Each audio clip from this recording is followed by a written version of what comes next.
ये जो अरावली वाला जो फैसला है ना, इससे बीजेपी का जो स्तर है वो इस लेवल पर चला जाएगा कि अगले 50 साल तक मतलब बीजेपी और संघ में रहे आदमी से लोग इतना दुत्कारेंगे इनको कि इनके घरों में रिश्ते नहीं होने हैं, कि ये सबसे घटिया सबसे नीच लोग थे। अब देखो ना, गुजरात और हरियाणा और राजस्थान तीनों में पहले बीजेपी की सरकार लाई गई और तब ये कांड करे जा रहे हैं। तो ये जब भी किसी ऐसे मसले पर जब इनको उद्योगपतियों की जेब भरनी होती है और टॉप टेबल से आदेश आता है, तो ये न्यायालय जो है, ये कोर्ट जो है वो कोठा बन जाता है। ये न्याय करने की बजाय फैसला चालू कर देते हैं। अगर आपने सी लेवल को कंसिडर नहीं किया, क्योंकि हर जगह की ऊंचाई सी लेवल के हिसाब से होनी चाहिए थी, लेकिन इन्होंने क्या कहा कि बस की जमीन का ग्राउंड से 100 मीटर बता दिया। अब जो अधिकारी है, अब उसके हाथ में है वो किसको 100 मीटर कहां से काउंट करता है, कहां से गिनता है।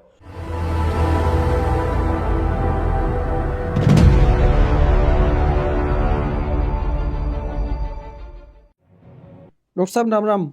जी राम राम जी भाई जी, कैसे हो? एकदम बढ़िया, फर्स्ट क्लास। 7 से 8 दिन पहले हमारी जब बातचीत हुई थी तो आप बता रहे थे कि अरावली की डेफिनेशन चेंज कर दी गई है।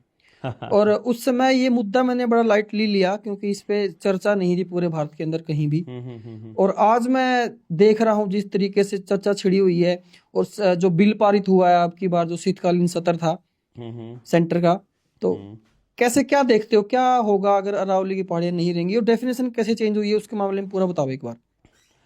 पूरे देश को इस बात को समझना चाहिए कि पहाड़ों का रोल क्या रहता है, और जब तक आप अपनी भौगोलिक स्थिति को नहीं समझेंगे और उन पहाड़ों का, झरनों का और तालाबों का, नदियों का अगर आपने रोल नहीं समझा, तो आप अपनी अगली पीढ़ियों का अस्तित्व नहीं बचा पाएंगे। ये बात हर किसी को पता होनी चाहिए। अभी ये अरावली पे आने से पहले अगर मैं आपको बाकी चीज़ों के बारे में बताऊं कि जैसे हिमालय पर्वत के बारे में बड़ा स्पष्ट आप लोगों को मालूम है कि हिमालय के दूसरी तरफ से आने वाली शीत हवाओं को किस तरह से हिमालय रोकता है, हम सबको ठंड से मरने से कैसे बचाता है। ये तो है हिमालय का काम जो हमारे उत्तर में है, जो J&K, हिमाचल, उत्तराखंड के एरिया में जो शिवालिक की पहाड़ियाँ हैं वहाँ रहता है। इससे और अरावली की पहाड़ियां तो हिमालय से पहले की है ना? हाँ, अरावली की पहाड़ियाँ तो हिमालय से भी बहुत पहले की हैं। और यहाँ से जब हम जाते हैं साउथ की तरफ थोड़ा, फिर हरियाणा के नॉर्थ में तो हो गया हमारे शिवालिक और फिर इधर हो गया हिमालय, सॉरी अरावली। तो जब हम दक्षिण में जाएंगे और फिर राजस्थान का, अलवर का और फिर यहाँ तक ये मतलब कुछ एरिया गुजरात तक, वो सारा गुजरात तक का पूरी पर्वत श्रृंखला रहती है भारत में। ये 690 किलोमीटर का एरिया है जो अरावली का है ना? 1100 गुजरात किलोमीटर का है एरिया ये टोटल जो है। नहीं, जिसमें अरावली आती है वो 690 किलोमीटर के आसपास का कुछ है। हाँ, पर्वत श्रृंखला की बात मैं कर रहा था, लेकिन अरावली का एरिया लगभग 700 किलोमीटर का ये एरिया। जब इसका जो मुख्य काम है वो एक तो पानी की स्टोरेज है, क्योंकि पहाड़ की सबसे बड़ी खासियत क्या रहती है कि वहाँ पथरीली ज़मीन बेशक हो, जब बारिश होती है तो पेड़ों की जड़ें पानी को ज़मीन के अंदर ले जाने में बहुत सहायक रहती हैं। पहाड़ का दूसरा जो पर्पस है वो बारिश करवाना भी है, मतलब बारिश करवाने में पहाड़ सबसे ज़्यादा इम्पोर्टेंट रोल अदा करता है। आप अगर थोड़ा पहले के बारे में थोड़ा सा पहले जानेंगे ना, अगर इसके बारे में मैंने इस पे काफ़ी लंबी चर्चा की थी किसी से कि भाई ये कैसे लिख सकता है कोई व्यक्ति, कैसे कोई मतलब जज ऐसे कह सकता है कि भाई 100 मीटर से ऊपर की जो पहाड़ियाँ हैं उनको मतलब उनको काट दिया जाए। आपने शायद ये तो नहीं लिखा है भी काट दिया जाए। जो सुप्रीम कोर्ट का ऑर्डर आया ना, वो गुजरात, राजस्थान और हरियाणा के जो स्टेट राज्य हैं, जो ये राज्य हैं, उनकी सरकारें हैं, उनके अंदर अरावली की डेफिनेशन को लेकर बहुत ज्यादा पंगा था कि अरावली की रियल डेफिनेशन क्या है। रियल डेफिनेशन का पंगा क्यों पड़ा था इसको समझिएगा। पहले तो ये समझो कि अरावली का काम क्या क्या है। पहले नंबर पर वो राजस्थान से आ रही धूल भरी आंधियों से पूरे के पूरे हरियाणा को बचा रही है, और अगर वो अरावली नहीं होगी तो पूरा हरियाणा एक रेगिस्तान में तब्दील होने में ज़्यादा समय नहीं लगेगा। दूसरी चीज़ जो आपको समझनी है इसके अंदर कि ये जो डेफिनेशन बदली है, ये बदली क्यों है। मैं कहीं कुछ देख रहा था, मैंने कहीं कुछ लिखा था और मेरे दिमाग से अब वो पता नहीं कहाँ चला गया, लेकिन चलो एनी हाउ। अभी पहले पीछे से आपने देखा हो, अलवर में कुछ नदियाँ सूख गई थी, आ, और उन नदियों को फिर बचाने में अरावली के ऊपर डैम्स बना करके, पानी रोक करके, और फिर वहाँ के आसपास के हज़ारों गांवों को प्यासा मरने से बचाया गया था। ये अरावली ने बचाया था। कब की इस बातें हैं ये? ये हैं 85 से 95 की बात है मेरे ख्याल से, मतलब मैं ठीक है। एग्जैक्टली उस नंबर में नहीं जाएंगे, और लेकिन एक भी। अभी एक मैंने देखी और थी दो उस टाइम पे, और उसी दौर में 90 के दशक में ही, 90 और 2000 के दशक में ही फरीदाबाद में और गुड़गांव में पानी की किल्लत हो गई थी, मतलब लोग प्यासे मर रहे थे। तो तब भी पानी का जो सप्लाई था, पानी की जो आपूर्ति थी, वो अरावली से ही की गई थी। तो यहाँ लोगों को अगर कंट्रोल करना है तो पानी पे कंट्रोल हो जाए, भोजन पे कंट्रोल हो जाए, ज़मीन और प्राकृतिक संसाधनों पे कंट्रोल हो जाए तो बात बन जाएगी। ये उन लोगों को पता था। और जो किसको? अरावली की जो इस पूरे खेल को खेल रहे हैं, जो जिसमें पॉलिटिशियन मोहरा है, जिसमें सुप्रीम कोर्ट मोहरा है, जिसमें नहीं, मैं केवल अरावली की ही बात मैं करने के लिए अरावली की आज आपके बात साथ कर रहा हूं बैठा ना, हूँ। तो मैं तो उसी पे जाऊंगा ना। हाँ, मैं जो आपको जो खनन की बातें हो रही है ना, आपको खाली मेनली बात अरावली खनन की है। नहीं नहीं, मैं आपके खनन पे जाऊंगा। आपको अरावली के लिए कानून बनाने वाला जज दिखाई दे रहा है, उसके लिए सिफारिश करने वाला कलेक्टर दिखाई दे रहा है, और नेता दिखाई दे रहा है। इन तीनों को गुलाम बना के जो काम करवा रहा है वो तो आपको नजर नहीं आ रहा है। अगर उसको नहीं देखोगे तो आप अरावली को नहीं बचा पाओगे। अब वो क्या कह रहा है कि मुझे पानी पर और अरावली पर कंट्रोल चाहिए, यहां इतना खनिज पड़ा है, ये खनिज चाहिए मुझे। अब वो खनिज के लिए उसने बहुत पहले इस अवैध खनन को कंटिन्यू किया हुआ है। अगर मैं अलवर जिले की बात करूं, अकेले अलवर जिले की, तो उसमें टोटल 128 पहाड़ियां हैं, जिनमें से 31 पहाड़ियां खत्म हो चुकी है, और वो अवैध खनन से खत्म हुई हैं। मतलब अवैध खनन से क्यों खत्म हुई है? क्योंकि कोर्ट में केस पेंडिंग है 23-24 साल से, और 23-24 साल से केस पेंडिंग हैं, 30-30 साल से भी पड़े हुए हैं। वहां पड़े हुए हैं कि भाई मैं इस खनन को अवैध कैसे कहूं, मैं कैसे कहूं कि ये अरावली है। तो कोर्ट ने ये कहा कि यार ये गड़बड़ हो रही है, मैं फैसला नहीं दे पा रहा हूं कि मैं ठेकेदार के पक्ष क्योंकि में दूं कि किसान के पक्ष में दूं। नहीं, उसमें क्या था कि तीनों राज्यों में अरावली की जो डेफिनेशन है वो अलग अलग थी। हाँ हाँ तो हाँ, सुप्रीम बिल्कुल कोर्ट के लिए फैसला लेना मुश्किल हो रहा था पहले। मुश्किल हो रखा है। अब वहां पर, अब सुप्रीम कोर्ट का मकसद क्या है, मुझे तो ये समझ में नहीं आया। अगर वो चाहती है कि खनन को रोका जाए तो फिर उसके 3-4 लॉ बनने चाहिए। पहली बात, कोई कड़ा प्लान बने इसके लिए जो इसको बचा सके, पूरे नहीं, खेल अभी पूरे जो इसको। जो सुप्रीम कोर्ट ने ये आदेश दिया है ना, हम्म जो नियम बनाया है अभी 100 मीटर से नीचे की जो है वो उसके अंडर नहीं आएंगी, मतलब अरावली की डेफिनेशन के अंडर नहीं आएंगी। तो ये नियम बनाने के बाद एक नियम और बना है इसी दौरान कि भाई अभी जो खनन पर ना रोक है, ये नियम बनने के बाद तुरंत बाद रोक है, और वो टेम्परेरी है। वो रोक टेम्परेरी है अ, इसीलिए क्योंकि एक प्लानिंग के तहत, मतलब एक प्लानिंग की जाएगी एक कमेटी इसको गठित इसको करके इसको कि भाई कमेटी कमेटी खनन कुछ कहाँ नहीं हो है। सकता है, मैं ये कह रहा खनन हूँ कहाँ हो कहाँ। सकता है, और ये खनन देखो, करने लायक कौन सी पहाड़ियां और नहीं है, वो सारा जैसे देख एक उसके देखो अंदर हुआ था। मैं बताऊं पहले भी क्या एक है। ऐसा हुआ था अरे झारखंड में। अरे नहीं नहीं, मैं जो आप लोगों को तो वो दिखाई देता है ना जो वो बोल रहे हैं, और मैं वो बोल रहा हूँ जो वो आज से 10 साल पहले प्लान कर चुके हैं। अगर यहाँ पर खनन के लिए परमिशन मिलना मुश्किल हो जाए, देखो ये इस तरह से प्लान बनाते हैं क्योंकि जिस हम तरीके की, अराव डॉक्टर साहब, हाँ मैं आपको बीच में रोक रहा हूँ। यार नहीं रोक सकते आप मुझे बीच में, जब मैं एक बार कंप्लीट हो जाने दीजिए, फिर उसके बाद आप हाँ हाँ, अपनी बोलो बात को बोलो। पूरा कर सकते हैं।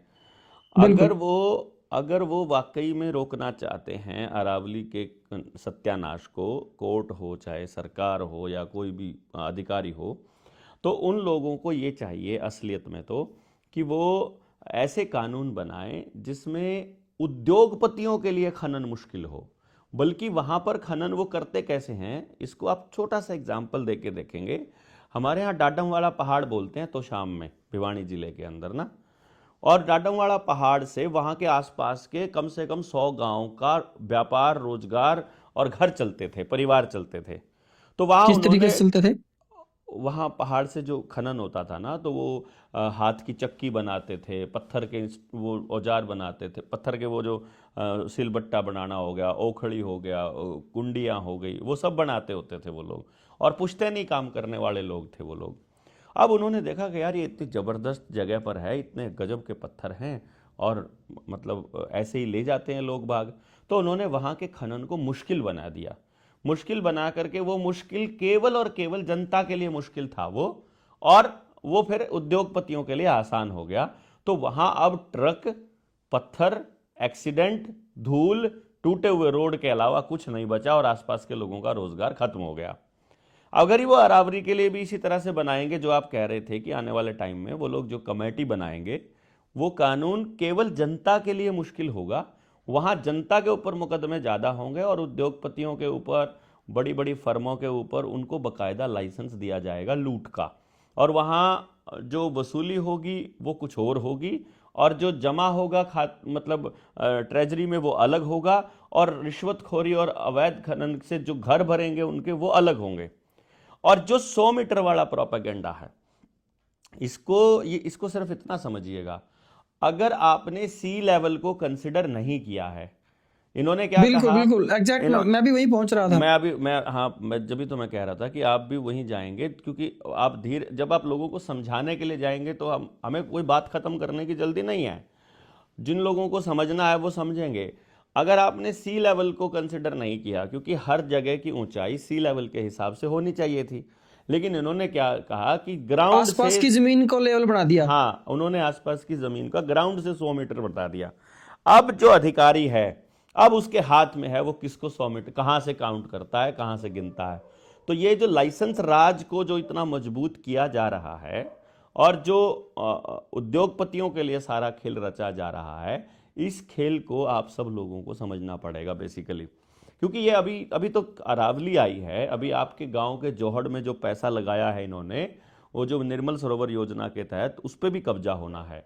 आपके जो जंगलों के जो इन्होंने पेड़ लगाए हैं आपके पर्यावरण के नाम पर, जो आपके गांव में पेड़ लगा करके तार लगा रहे हैं, वो कब्जे के लिए लगाया जा रहा है कि ये सरकारी जमीन, सरकार का कब्जा हो रहा है इस पे।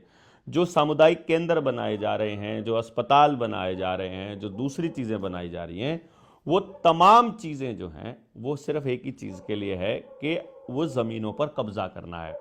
प्राकृतिक संसाधन कब्जे में पहले नंबर पर इनकी लिस्ट में आते हैं, और उसमें अरावली से बेहतर खजाना कहीं नहीं हो सकता, बल्क में, जहां आराम से खनन किया जा सकता है।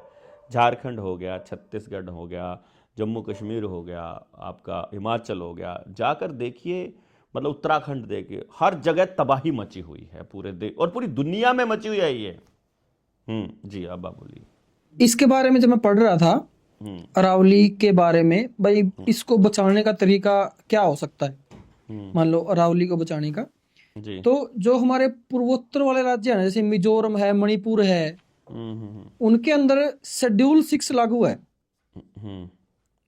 और देखो, शेड्यूल 6 जो के जो अंदर क्या आता है कि अगर वहां का कुछ भी करना है, मान लो जंगल पे कुछ बनाना है, या फिर कुछ भी डेवलप करना है, वहां पे बड़े बड़े बंगले बनाने हैं, या सरकारी कुछ भी कोई फैक्ट्रियां मैं लगानी समझ है, कोई गया, मैं कंपनी, समझ गया। 6 तो शेड्यूल की जब आप उसमें, बात करते हैं ना, हाँ हाँ, जब आप 6 शेड्यूल की बात करते हैं, तो 6 शेड्यूल के लिए सोनम वांगचुक जेल में पड़ा है। 6 शेड्यूल की मांग के लिए उसने हाँ हाँ, अपने वो लद्दाख में मांग रहा था वो उधर। लद्दाख को बचाने के लिए उसने 6 शेड्यूल मांगा, तो उसको जेल दे दी गई। तो आपको लगता है कि ये आपको 6 शेड्यूल देने वाले हैं?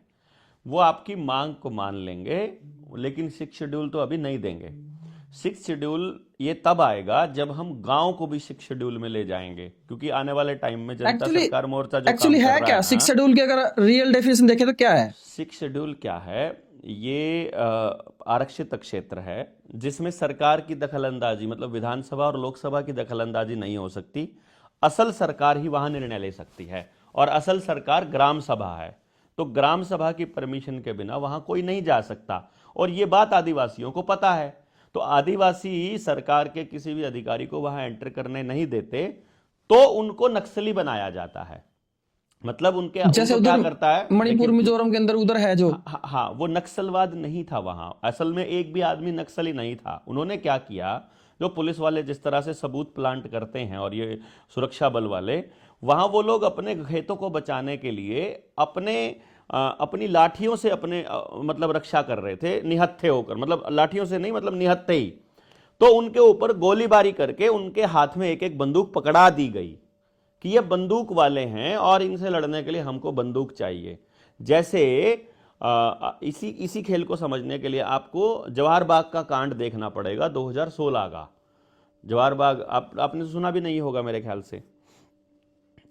मथुरा में जवाहर बाग कांड बहुत पुराना कांड है। इसमें अखिलेश यादव की सरकार थी, जिसमें रामवृक्ष यादव रुपए के मसले पर सरकार से सवाल पूछ रहा था और वहाँ 6 महीने से धरना लगा रहा था शांतिपूर्ण तरीके से।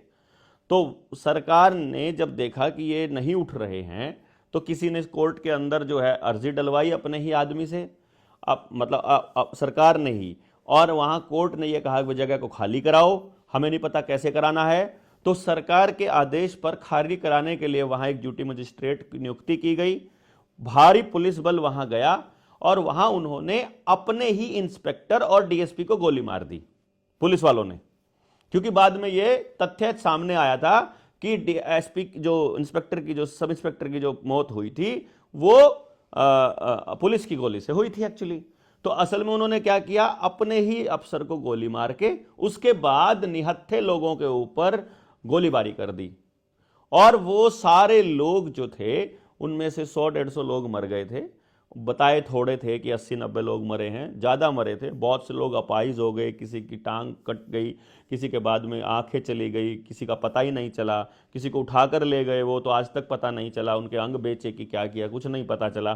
तो ये जो कांड है, इस कांड का ना तो मीडिया में कभी कुछ जिक्र आया, ना ही इस कांड के बारे में कहीं चर्चा होती है, और रुपए का मसला यूं का यूं दब गया 2016 के बाद। नहीं तो पूरा देश समझ रहा था कि ये तो सारा घपला चल रहा है। तो ये जब भी किसी ऐसे मसले पर, जब इनको उद्योगपतियों की जेब भरनी होती है और टॉप टेबल से आदेश आता है, तो ये न्यायालय जो है, ये कोर्ट जो है, वो कोठा बन जाता है। ये न्याय करने की बजाय फैसला चालू कर देते हैं। और भाई मैं एक बात बता देता हूं, सारी दुनिया को, सारे देश को ये पता होना चाहिए, राजस्थान के जो लोग हैं वो पर्यावरण के लिए इतने सचेत और सजग हैं। अभी तो कोरोना की वैक्सीन लगने के बाद तो क्या हाल होगा वो तो कहानी अलग है। अदरवाइज वो इतने सचेत हैं कि खेजड़ी के लिए सिर कटवा लिया करते थे। उनको पता था खेजड़ी के बिना ये राजस्थान कभी जिंदा नहीं रह पाएगा और वो वहाँ के लोग भी नहीं रह पाएंगे, तो वो सिर कटवा लिया करते थे खेजड़ी के लिए। अब सोचो पर्वत श्रृंखला के लिए वो क्या कर सकते हैं, ये नहीं छोड़ने वाले हैं। लेकिन जो सवाल है वो है गुजरात का और हरियाणा का, क्योंकि हरियाणा और गुजरात, अब देखो ना, गुजरात और हरियाणा और राजस्थान तीनों में पहले बीजेपी की सरकार लाई गई और तब ये कांड करे जा रहे हैं। इसको समझना बहुत इंपॉर्टेंट है। ये पॉइंट तो बड़ा वाजिब है, मतलब जेन्युइन है। हाँ, जेन्युइन पॉइंट है ये।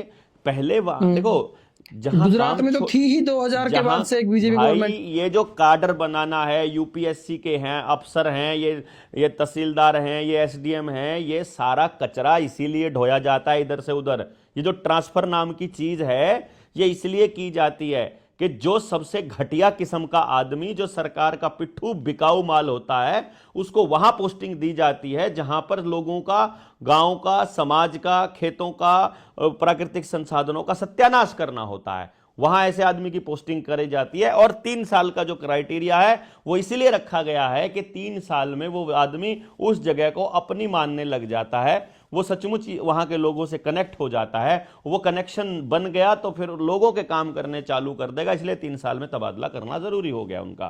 3-3 साल में उनको फेंकते रहते हैं। तो ये नेता, ये अधिकारी, ये कोर्ट, ये सब के सब एक ही एजेंडे पर काम कर रहे हैं कि किस तरह से प्राकृतिक संसाधनों को लूट करके उद्योगपतियों को पकड़ा दिया जाए। वो उनके हाथ में चला गया, आपकी रोटी उनके हाथ में चली गई, उसके बाद आपके पास कुछ नहीं बचेगा, फिर आप यूं ही रहोगे। वो जो मैं आपको बता रहा था फरीदाबाद गुड़गांव में, वो 95 से 2000 के बीच में थी वो जो, और 85 से 95 तक जो था वो अलवर की नदियां सूखी थी, मैं बता रहा था आपको, जो पॉइंट था वो मैं वो ये समझने की बात थी। तो अभी जिस तरीके से लोग आवाज उठा रहे हैं, वीडियोस बना रहे हैं, लोग इसके ऊपर मैटर पे चर्चा कर रहे हैं, और आज मैंने देखा जो पर्यावरण मंत्री हैं भारत सरकार के, उनका भी बयान आया था। वो ये कह हम्म। रहे थे कि जो ये यूट्यूबर हैं ये तो फेक फैला रहे हैं, ऐसा कुछ है ही नहीं। अभी आने वाले टाइम में यूट्यूबर्स के लिए भी कानून बन रहे हैं, आप लोगों को, हम लोगों को भी जेल होने वाली है, क्योंकि वो कागज हम्म। तो आएगा बड़े सुंदर शब्दों में, हम जैसे लोग हम्म। बताएंगे भविष्य की वो ऐसा करने वाले हैं, तो वो हम्म। अफवाह फैलाते हैं, इसके नाम पर ऐसी ऐसे ऐसे कानून आ रहे हैं कि 7 साल से ऊपर की सजा है। तो जिस चीज में हम्म। 7 साल से ऊपर की सजा है उसमें गिरफ्तार करके कोर्ट में चालान भी पेश ना करो चाहे 3 महीने तक, ये बीएनएस में प्रोविजंस दे दिए गए हैं। तो अब आपको हम्म। लंबा रगड़ने की तैयारी ये लोग कर रहे हैं, और हमें मालूम हम्म। है ये सब ऐसा कर रहे हैं, कागजों से लड़ाई नहीं लड़ी जाएगी, ये भी हमको मालूम था।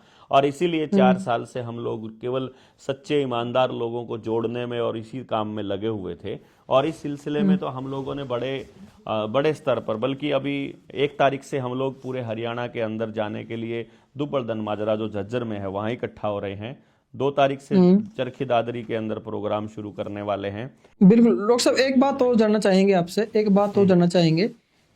सुप्रीम कोर्ट ने जो ये नियम दिया है अरावली की पहाड़ियों का, ये वापस कैसे हो सकता है? हो सकता है ऐसा कुछ? मतलब क्या नियम क्या है इसके लिए वापस लेने के लिए? और देखो कमाल की बात मैं आपको बताऊं, रिटायरमेंट से 3 दिन पहले बंदा जो सुप्रीम कोर्ट का जज है वो ये निर्णय देकर भाग जाता है।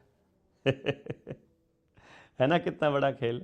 मतलब कितने सारे ऐसे निर्णय हुए, चाहे राम मंदिर वाला, शहाबुद्दीन केस वाला, तड़ीपार वाला, कितने सारे फेक एनकाउंटर वाले, वो जो गुजरात के केस थे, सीबीआई के कितने सारे जज थे, और सुप्रीम कोर्ट के कितने सारे जज थे जिन्होंने अलग अलग मुद्दों पर इन बीजेपी वालों के, या फिर कह लो मोदी और शाह की जोड़ी के फेवर में मुकदमे का फैसला किया, और उसके बाद अगले दिन या 2 दिन बाद रिटायर हो गए, या कई बार तो 3 घंटे पहले ऑर्डर पास करके रिटायरमेंट ले ली, और रिटायरमेंट के और बाद कोई ये कोई जो ऑर्डर हुआ राज्यसभा था का अरावली पहाड़ियों का, कोई ये राज्यसभा का वाला किसने किया था?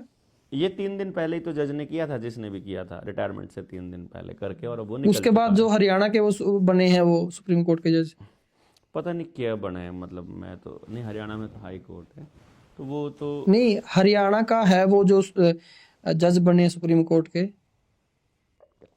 हम्म जो उसके वो बाद बने हरियाणा के ही तो होंगे, बने हैं। उसके बाद बने हम्म। होंगे, लेकिन लेकिन असली खेल तो ये है जनाब। अब आप इसको तो ये कैसे समझते हैं? फैसला वापस लिया जा सकता है ये? फैसला तो पब्लिक चाहे तो क्या नहीं लिया जा सकता, संसद में बने कानून वापस हो जाते हैं, सुप्रीम कोर्ट की क्या औकात है। और सुप्रीम कोर्ट को तो आने वाले टाइम में वैसे भी मना करने वाले हैं लोग, सुप्रीम कोर्ट को तो रिजेक्ट करने वाले हैं, क्योंकि सुप्रीम कोर्ट लोगों के लिए काम कर ही नहीं रही है, वो तो सरकारों के हम्म। लिए काम कर रही है, ऐसा लगता है जैसे बाइस्ड होकर के, सिंपल सा। तो लोगों की ही ये ड्यूटी बनती है बेसिकली कि वो सरकार के, अभी वैसे भी ये जो अरावली वाला जो फैसला है ना, इससे हम्म। बीजेपी का जो स्तर है वो इस लेवल पर चला जाएगा कि अगले 50 साल तक, मतलब बीजेपी और संघ में रहे आदमी से लोग इतना दुत्कारेंगे इनको कि इनके घरों में रिश्ते हम्म। नहीं होने हैं, कि ये सबसे घटिया, सबसे नीच लोग थे, जिन्होंने पर्यावरण को तो जो नुकसान पहुंचाया, समाज को तो जो तोड़ा, बल्कि हम्म। मतलब प्राकृतिक संसाधन, जीव जंतु, पेड़ पशु पक्षी, इंजेक्शन लगा लगा के, मार मार के, और आदमी किसी को नहीं छोड़ा। ये मतलब ये ऐसे लोग हैं, और इनको सपोर्ट करने वाले लोग कितने नीच होंगे इसका अंदाजा लगाइए आप। बिल्कुल बिल्कुल। तो अंत में मतलब क्या कहना चाहोगे आप इस वीडियो के? हम तो क्या ही कह सकते हैं, ऐसे लोग, मतलब हम लोगों का तो एक ही मकसद है कि भाई सरकार को अपने अच्छे कामों के गुणगान करने के लिए बहुत पैसा मिलता है, लोक संपर्क विभाग द्वारा जनहित में जारी करके आपने रेडियो, टीवी, अखबार, बैनर, पोस्टर, बसों के पीछे पता नहीं कहाँ कहाँ क्या क्या देखा होगा। नागरिक बन जाओ, अगर मैं आपसे हाथ जोड़कर विनती कर रहा हूँ, अपने बच्चों को, अगली पीढ़ियों को बचाना है तो नागरिक बन जाओ। इनके पालतू कुत्ते बनकर पत्रकारिता मत करो, पत्रकारों, इनके पालतू कुत्ते बनकर इनके लिए आदेश पारित मत करो, अफसरों, इनके पालतू कुत्ते बनकर पुलिस अपने वर्दी पहनकर ना जाओ, पैसों के लिए काम करना बंद कर दो, वरना औलादों को जगह नहीं मिलेगी। पूरे परिवारों में इतनी बीमारियां, इतनी गंदगी, डिप्रेशन, परिवार टूटना ऐसा हो जाएगा, जो लोग ऐसा काम कर रहे हैं ना, सबके घरों में ऐसा हो जाएगा कि कि आपको जगह नहीं मिलेगी छुपने की, समाज को बता नहीं पाओगे कि कितना बुरा हो रहा है आपके साथ। और ये इन लोगों की, इन पेड़ों की, इन पशु पक्षियों की, जो जीवों की, इनकी बद्दुआ लगेगी ऐसे लोगों को जो ऐसे ऐसे आदेश पारित करते हैं और इनको खाली कराने के लिए और अवैध खनन का काम करते हैं। और जो नागरिक समाज पे जिस दिन वोट डालनी है, अपनी फेवरेट पार्टी को, अपने फेवरेट नेता को वोट डाल के घर आकर भाई भाई बनकर और फिर से नागरिक बनकर सवाल पूछने चालू कर दो सरकारों से। ये विधायक, सांसद और इन अफसरों को पैसा, बेहिसाब पैसा आपके टैक्स के पैसे से मिल रहा है, इसका हिसाब मांगना चालू कर दो, वरना ये सब कुछ बेच डालेंगे। इतना ही कहना चाहूंगा मैं आप सबसे। तो बहुत बहुत धन्यवाद डॉक्टर साहब आपका आज की वीडियो के लिए, और ऐसी एक इंफॉर्मेशन देने के लिए लोगों को बहुत बहुत धन्यवाद जी, आपका। धन्यवाद जी सभी का।